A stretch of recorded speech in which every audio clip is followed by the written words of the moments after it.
Okay, first we should do some introductions. Um, I would be remiss at this point to give credit to our guru on the website that generated all of this stuff that we're going to be looking at. That's Beverly Van Zant. He's hanging out in the background right now, helping with answering some of the questions. I'm Dan McLaughlin. I'm president of Scenic Solutions. We've been around since 1996. Building stages like the one that you see behind me in this picture here. And then joining me as well is Chad Penix. He is our sales and systems person. He will be running the chat today. Hi, Chad. You are muted. Hi, Dan. Morning, So, everyone. so as we proceed through this, feel free to ask questions as we go. Chad will put the brakes on me where it's appropriate, and we'll try to answer questions as we go through. And we'll also have Q&A at the end of this. So we've got lots of spaces in here for you to get input in. So off we go. So I guess the first thing is why am I talking to you? Why not someone else?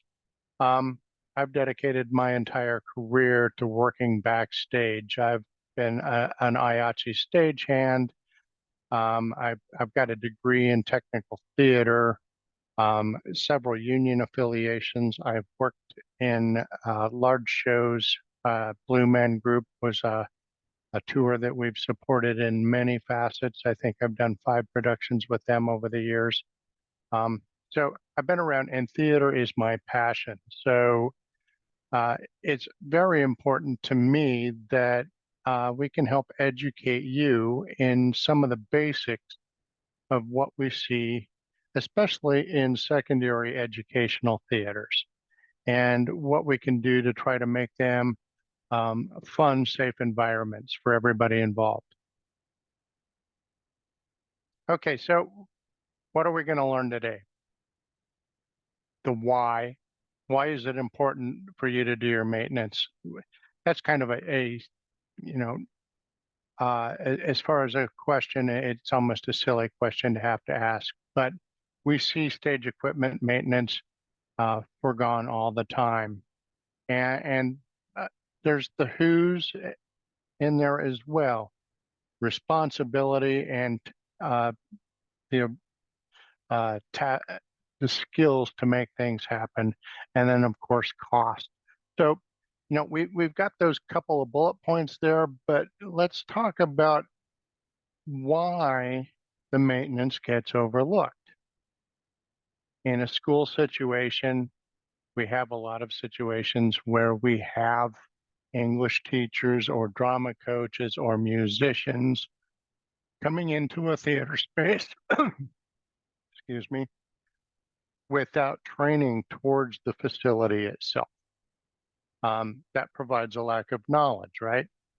You might not know what you're looking at. You might not know that there are specific laws that say, oh, we need to have this inspected on a regular basis. Just not knowing what you're looking at can be a huge detriment, and we can help with that. Lack of money. Having a lack of money is not an uncommon thing, especially in theater programs. In education, all these programs are competing for funding. Theater is often at the bottom of the heap, and it can be,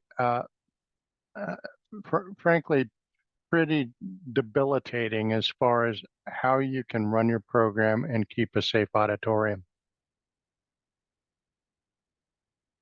Lack a designated leader.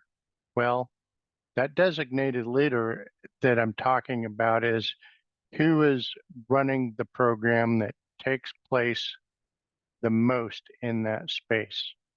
Who is that person that is championing to talk to the different players in the process of making sure that you have not only a safe facility, but a successful program, because they go hand in hand. And then there's lack of responsibility. Responsibility can be defrayed, or I shouldn't say defrayed. Responsibility should be given out and empowered by that designated leader. Everybody that's involved in your space should be responsible to a certain degree about how the space is maintained. Let me back up just a moment. What I'm not going to take into account today, I'm not going to teach you the specifics of every piece of stage equipment and how each piece is maintained, okay? That would take more time than what we have right now. We're going to stay with the broad strokes here and a very common sense approach.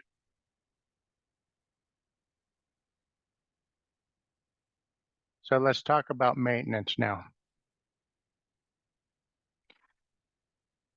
So we've got two sections of electrics maintenance. The first one I call electrics. That's really talking about your lighting system in your theater. We're talking about the instruments or fixtures.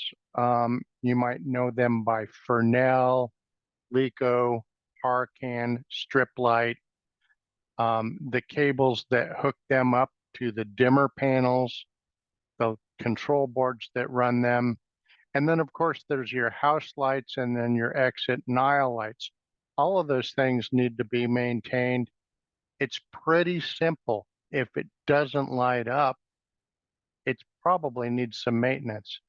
But the other things to be looking for with that are your cables frayed? Does your lighting instrument have all of the pins on the cable that it needs to have? A lot of times those grounds are missing. When's the last time the dimmer panel's been blown out for dust? Dust causes lots of problems over time. Your console, do you have a policy involved as far as keeping drinks around your control consoles? They don't like Pepsi. The key stick causes for a lot of malfunctions and it shortens your equipment life.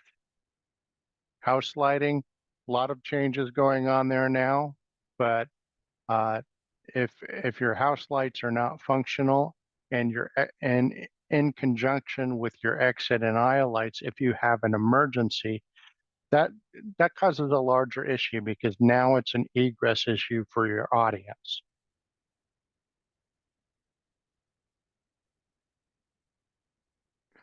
Okay, here's a rigging system. We're looking down what's known as the fly floor. Many schools have these systems. Many schools don't have these systems, but should you happen to have a fly system, this is the state that you need to see it in. This aisleway is clear. There's no junk piled up on this rail for extra storage. There's no flats leaning against it. And all the rings are around the hooks on the levers of the rope locks here. Other things to be looking for on your fly floor. There are bricks on your arbors here that counterbalance the pipes that your lighting and your curtains are on. There's little nuts and little keeper bolts on the tops of all those. Those should be in place.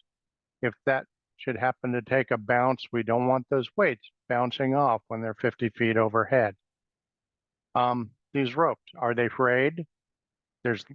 In many ropes, there's an orange or blue indicator thread in them. If that thread is frayed, it probably indicates that you need to replace those ropes.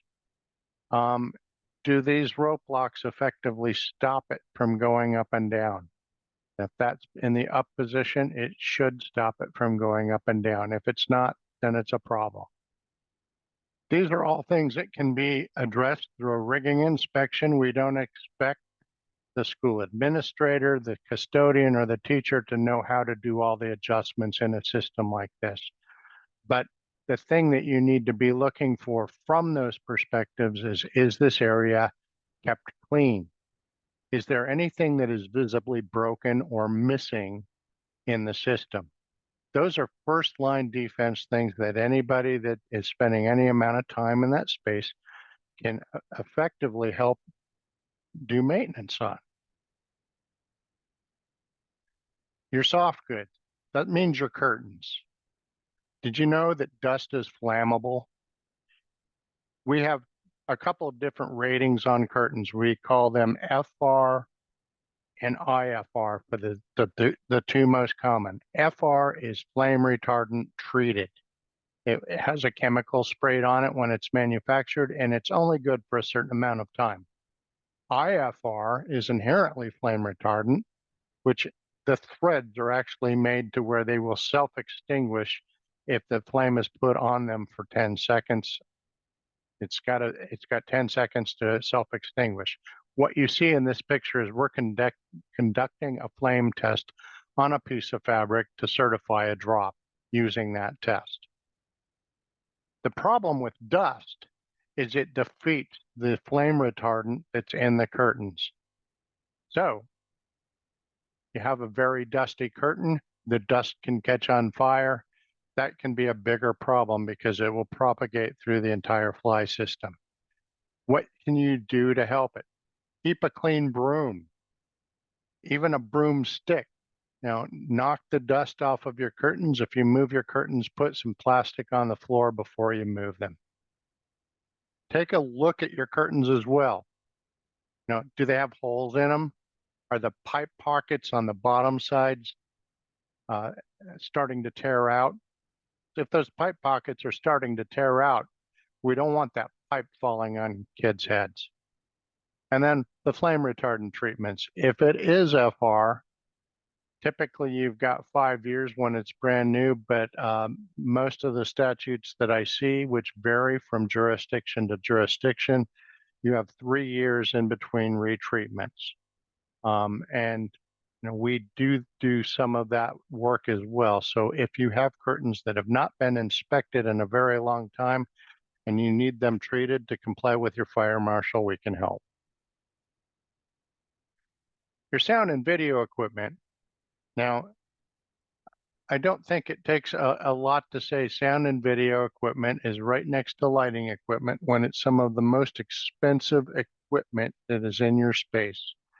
Next to lighting, which if the lighting goes out, you can't see anything. People will get very frustrated if they can't hear or the video is not working. So you've got all of these aspects here with your from your speakers to your microphones to your projectors. All of this stuff needs to be kept up. And it does take someone with a little bit of speciality to keep that up. Many school districts have someone on staff that deals with AV equipment. That is a great recommendation to help take care of these consoles because they do have deep cleaning care needs, and microphones need to be locked up so that they're not a theft problem. For some reason, they like to walk around. Your musical equipment, it needs to be taken care of. A grand piano is not a table. Don't store your drinks on it. Don't store scenery on it. It is a piece of stage equipment. Oh, and by the way, remove the volleyball from the speaker array. If you're in a gymatorium, your sound system and your lighting systems are targets for the other activities taking place in the space.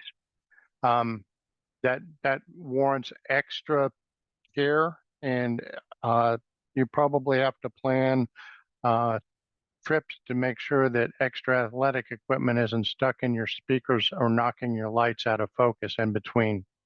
That's a hazard of having those kinds of spaces, but it is something that has to happen on a fairly regular basis if you're in a gymatorium. Schedule your maintenance. Okay, so when we're talking about a maintenance schedule, let's talk about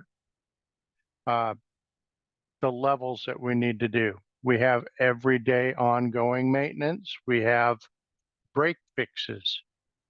And then we have maintenance that should be scheduled on a yearly basis. Maybe that's cleaning out the dimmer racks. Maybe it's knocking all of the dust off of your curtains. Break fix is self-explanatory, but your everyday maintenance, can't enforce it enough. Housekeeping. Keep your stage clean. Keep your backstage areas clean so that you don't have stuff that is just piled that is a fall hazard, or it's covering an emergency uh, beacon for the fire alarm system. Um, Doors are not propped. You have clear aisleways backstage, and you have proper lighting on stage when the stage isn't lit, so someone can walk through the stage and it's a safe space. But that schedule, now, it's a great thing to do, and it's also kind of requiring a little bit of documentation. When we see fire extinguishers, there are usually tags on them, and it states when and who inspected that piece of equipment. A tagging system is not a bad idea. If you put a sticker up in your dimmer cabinet and document what the date and who cleaned it and who did it, as far as who cleaned it out, that's great. If you change a dimmer card in one of your dimmers, which is a fairly common thing, you write down who did that as well and whether it changed. Maybe if it fails in the future and it's the same spot, you need to call someone that can help with a repair that's above everybody's pay grade that's normally working in the theater. But that tagging system helps track the maintenance. You can use a computer, but if you're just using an Excel sheet or Microsoft Outlook or similar scheduling program, and the responsibility of the space changes hands from person to person from year to year, that's where you start to have a problem, because you don't know what was scheduled when. Having some kind of written documentation down so you can hand a book over to someone is a best practice in this case. In that scheduled maintenance, final point, training. Now, what level of training do you want to have to train each person in there? Because we have several levels of users. We've got the sponsor, we've got the facilities, the folks that are working as facilities ops, and then we've got the students. It's not a bad idea to, at the very least, get together with the people that are working in the facility, with the custodians and the students for a brief time, and explain what they can do and what they can't do. For instance, if you're changing backdrops in that fly house that we were looking at, several jurisdictions say that only the custodians can change the weights on the pipes. That means the students stay off of the loading bridge that's 50 feet off the ground, because one, they're not tied in with a harness, nor are they trained to do that.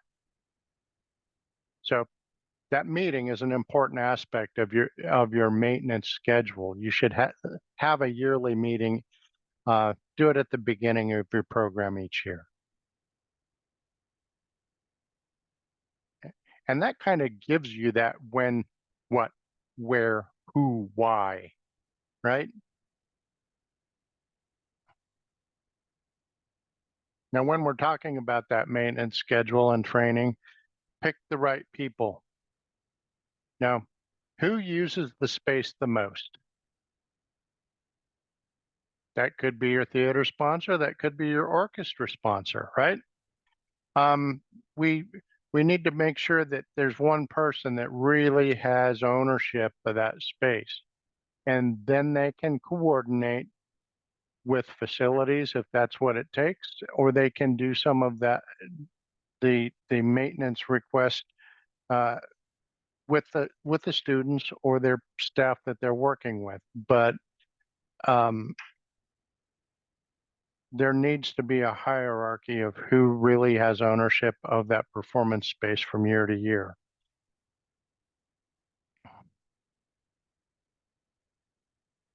Also, Your students are your first line of defense.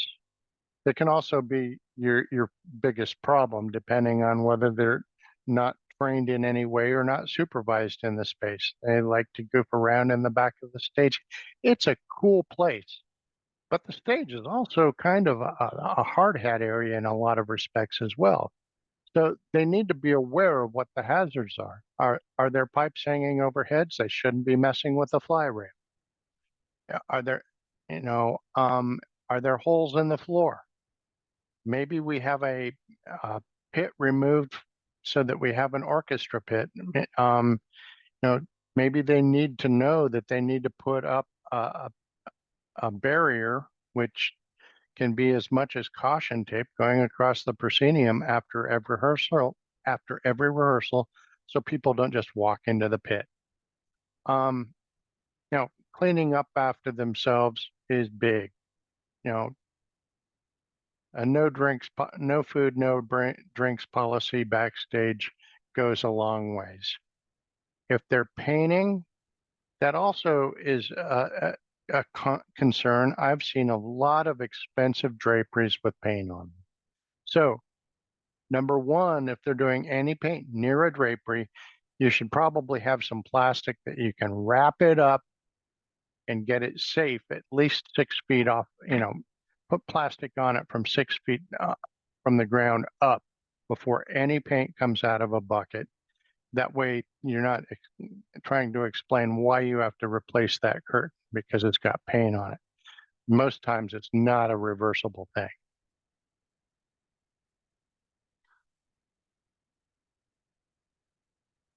Okay, so where do I play in this game? I play in this game because I've actually designed and installed systems that go into the theaters. I've partnered with lots of folks that do the same thing.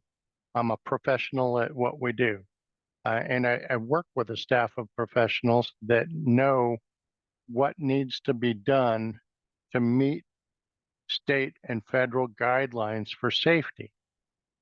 That flame retardant thing is an NFPA standard, which falls under 701 or 705, but that's not just a rule. That's a law in a lot of places. And in a lot of cases, educational faculty just don't know what the law is there.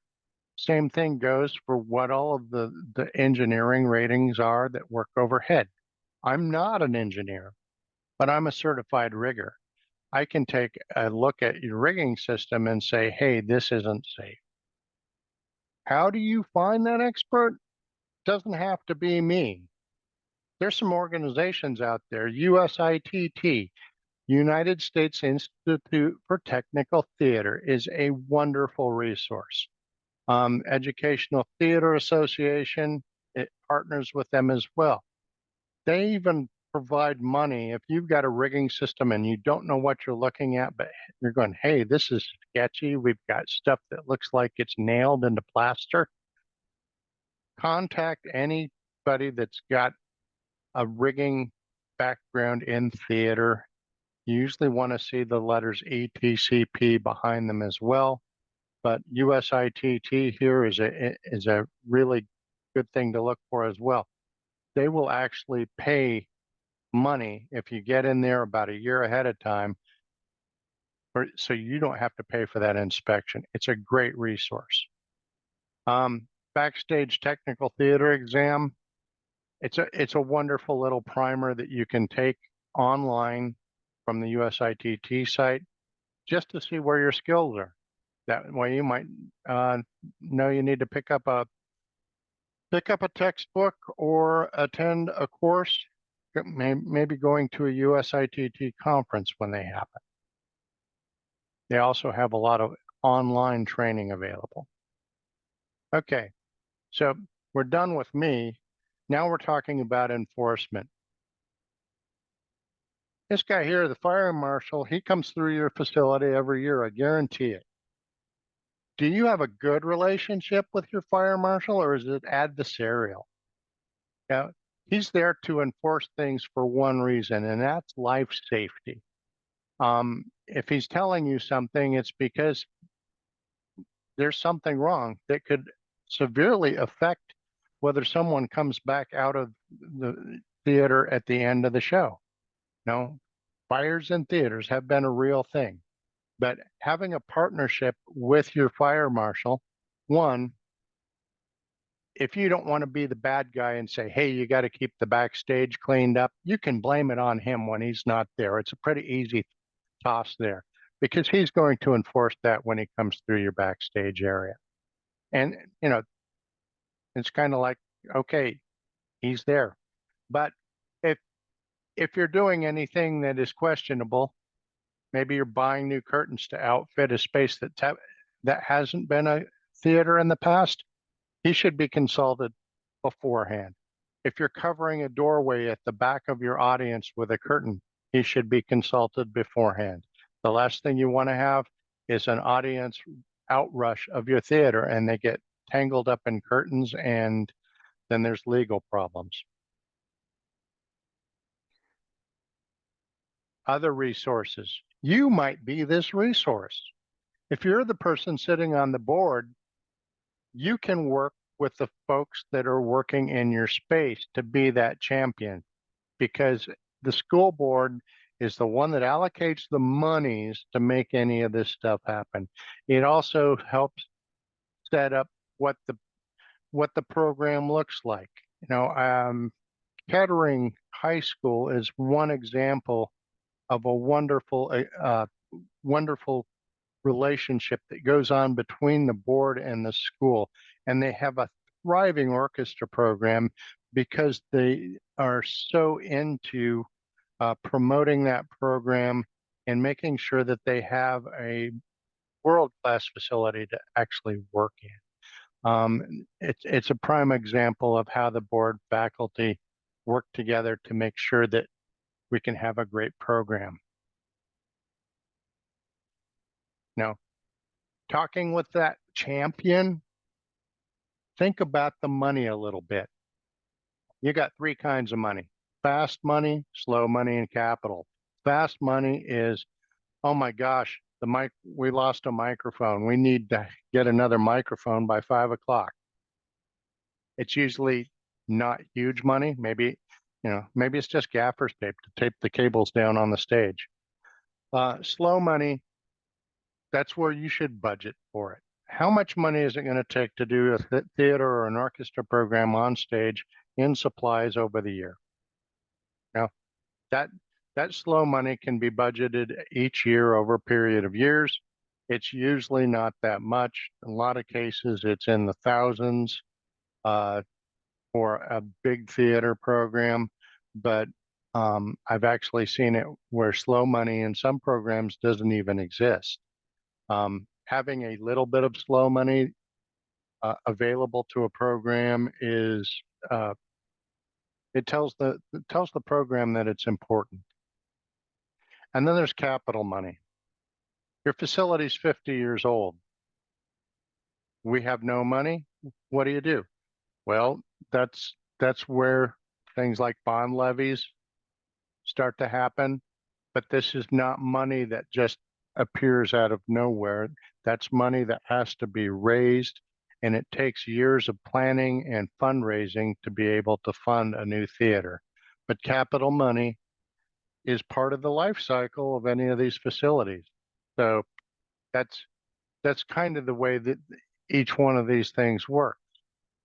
But there is one thing that's for sure. If you don't plan your money, you're not going to have any. Failure to plan is planning to fail. And that's all the way across the board here. Now, are there any questions at this point? Chad, did you have anything? Okay, I'm going to press on. So Yeah, nothing in the Q&A yet.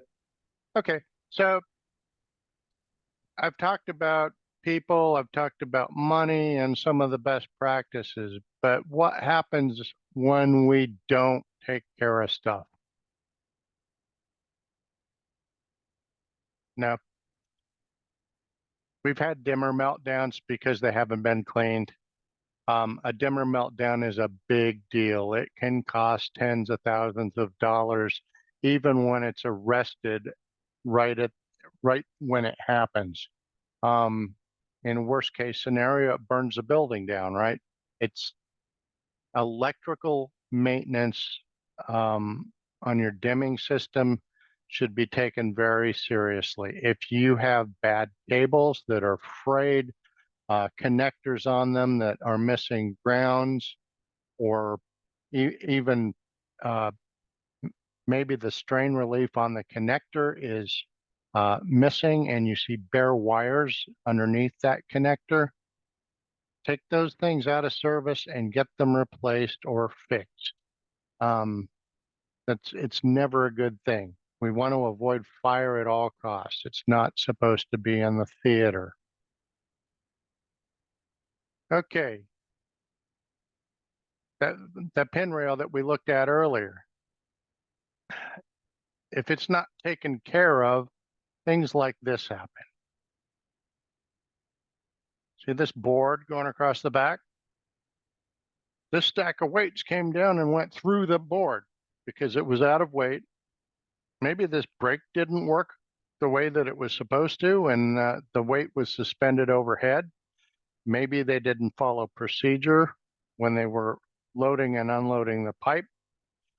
But here's what happens with a rigging system that goes out of weight. This stack of weights is suspended maybe 30 feet overhead. This brake doesn't work. The stack of weights comes crashing down at a high speed, goes through this board. When this stack of weights hits the bottom, the pipe on the other end is hitting the grid. Anything that is loose on that pipe, including the pipe, if it breaks a chain, can come falling down out of the grid, thus making a big hole in the floor, or a person, God forbid. And it's a chain reaction. It's a big kinetic chain reaction. These things can be dangerous if they're not taken care of. If you have a counterweight line set system, make sure that you get a yearly inspection on it. I urge it, please. We will even give your theater sponsor training on how to use it properly when we do the inspection. This is a favorite. Those cords are asbestos. And if you look very closely at the back of this isn't a high school. It says University of something on this tag here. Now, this is a post-secondary educational institution, and they're using a light that is probably built in the 1950s, and it's still got asbestos braided insulation. If you've got this kind of insulation on it, you need to talk to your facilities folks and find out what they need to do to dispose of this stuff. Most cases, it's not a big deal to get rid of it, but it needs to be removed from service where the students can't be exposed to it on a regular basis. And you see these things hanging up in back rooms across the entire country. I've done theater inspections to see plenty of them, but get that asbestos out of your theater. Okay, this one here, chipped block. This is part of a pulley out of the top of a rigging system. And there's a cautionary tale here. And this is why we like to push getting a yearly rigging inspection. If your theater hasn't been inspected in very many years, you might not be up to date on any kind of developments in safety that have happened over the years or product recalls. This particular wheel here that you see is made out of cast iron. There was an ANSI revision that says you can't use cast iron for this. And the company that made those is no longer in business because there was a major accident due to this very thing that you're looking at here. And there was a loss of life involved. So it's important that, you know, maybe you can't get a yearly inspection done, but for peace of mind, please make sure that you get some inspections done to where at least you know when the last time something was inspected. Okay, I'm done with the horror stories.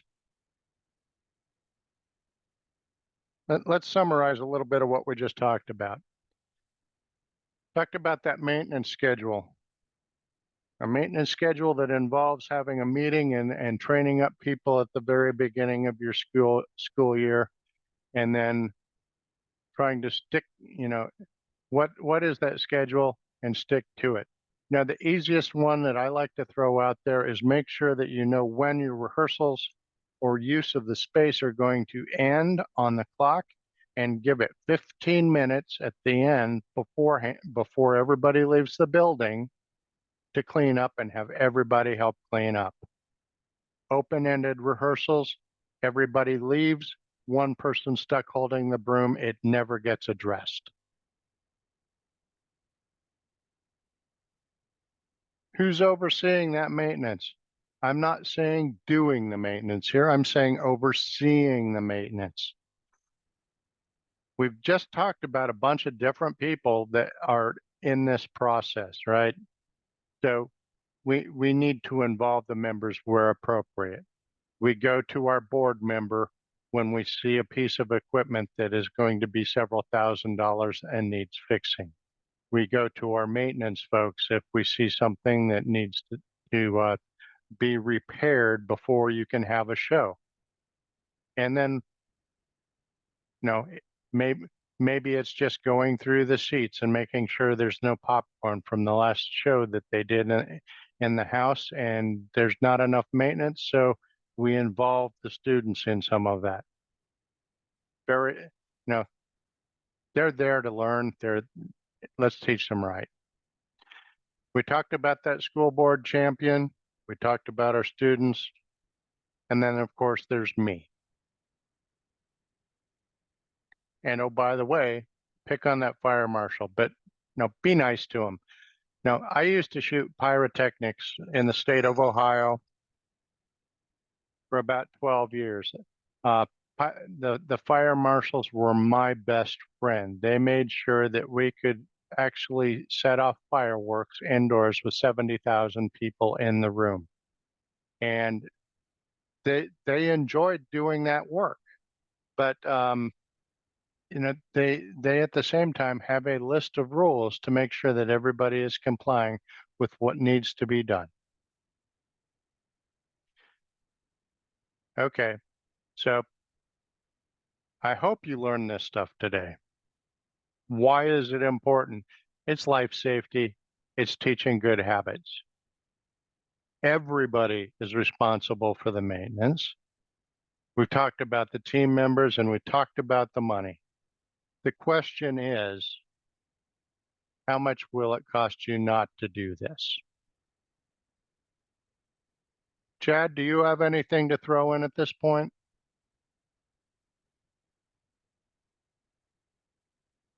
Okay. At that point, I'm going to leave this slide up. There's a QR code there. We are attending the conference. I encourage you to stop by. We would love to talk to you and see how we could help. If this has been informative in any way, please send questions, critique, what have you. We're all ears. Thank you for your time.